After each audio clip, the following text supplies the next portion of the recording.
most memorable thing about the film, I would say, was the Friday when the film released. That was, in a way, birth of a filmmaker for me. It was my filmy birthday, so to say.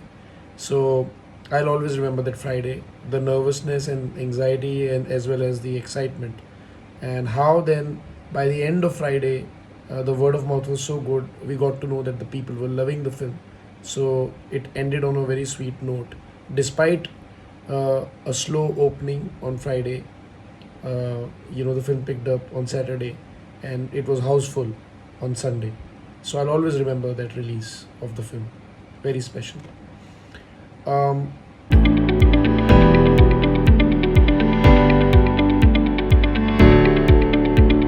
and there was a lot which was happening behind the scenes. People were pulling each other's legs and enjoying themselves and cracking up.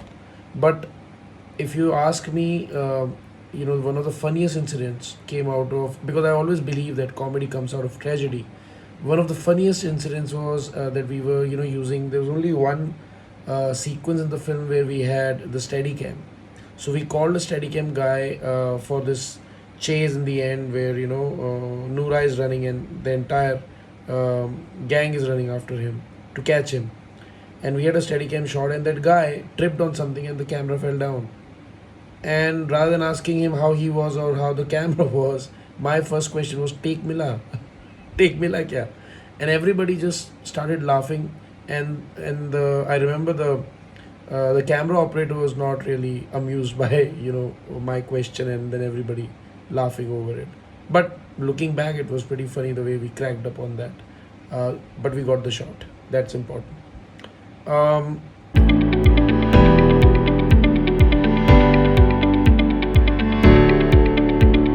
Now, yes, on the question of whether the Pakistani talent should be allowed in the film industry, I feel that, a lot has happened in the past 10 years. A lot of things have changed politically.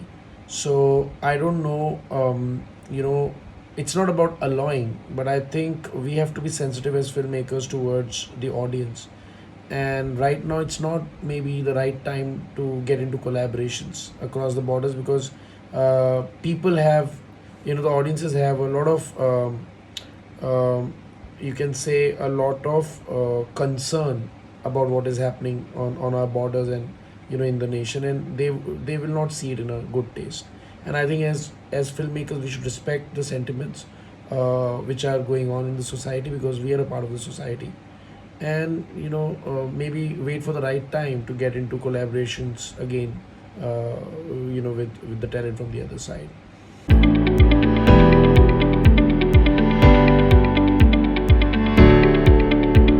Well, yes, it is challenging, especially when you are trying to live up to the expectations of a film like Tere Bin Laden, which was really appreciated by people, because you want to do something fresh, something out of the box, and yet it should be a worthy successor.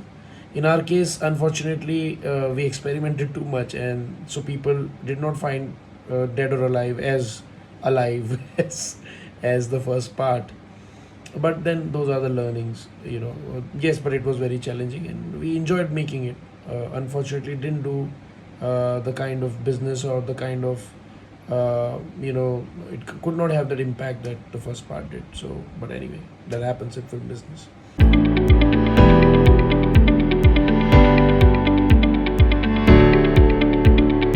No, I think let the sleeping dogs lie. I think it's enough of Tere Bin Laden. I think it's a special film, and so let it be. We tried something with Tere Bin Laden, Dead or Alive, and it didn't work. So I think we should just let it be.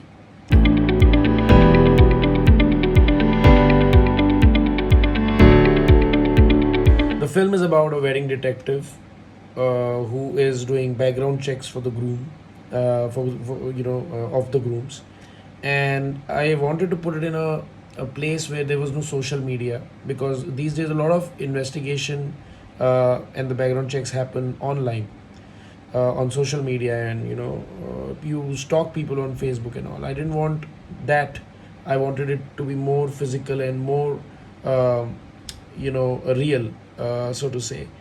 And 90s had its own innocence. It was a very, it was a much more, you can call it, uh, an innocent time in which people were more social.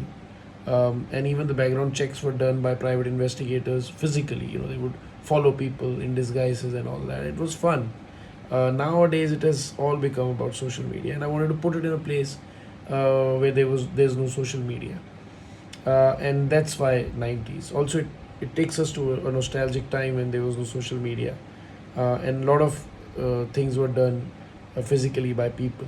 It was more of a human touch, and thus the 90s.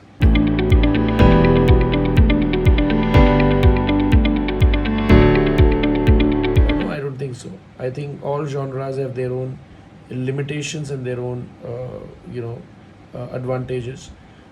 Comedy, of course, if done well, it is much more. It has more longevity. People watch comedies again and again. There's a repeat value. Like Tere Bin Laden, even after 10 years, people still tell me that they watch it again and again, and that's a great thing. But no, it does not guarantee success. In fact, comedies sometimes are much more tougher to make.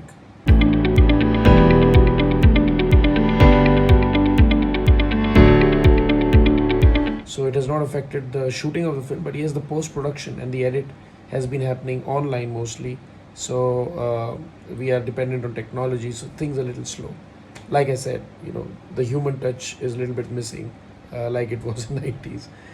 So things are a little slow because my editor is sending me stuff online, and I am responding to that, and it's taking time. But luckily, we have been. I think we are one of the few films which have been affected not that much by the lockdown.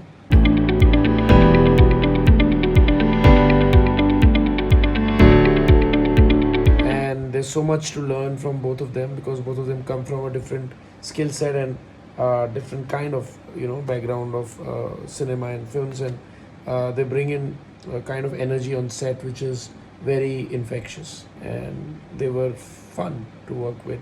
They are as fun as they are in their on-screen avatars, and I think that's why the comedy also translates.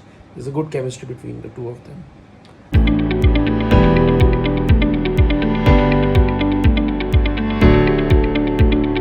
I really want to work on different genres, and Parmanu was a big game changer for me. It was a turning point in my career because I could do something which was, um, which was out of the box for me at that time, as people were expecting me to do comedies, and this was not a comedy, and I had fun making it, and I'm glad that people have so much love for that film as well, and I would love to do something, and I'm working on a few concepts and a few scripts which are not comedies.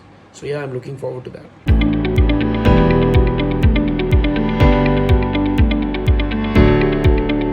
Script, yes, I've been working on a few scripts. I've been developing some stuff, and in fact, lockdown gave me uh, great time with myself to write. I think for a writer, being isolated is not that bad a thing. So I loved writing during lockdown.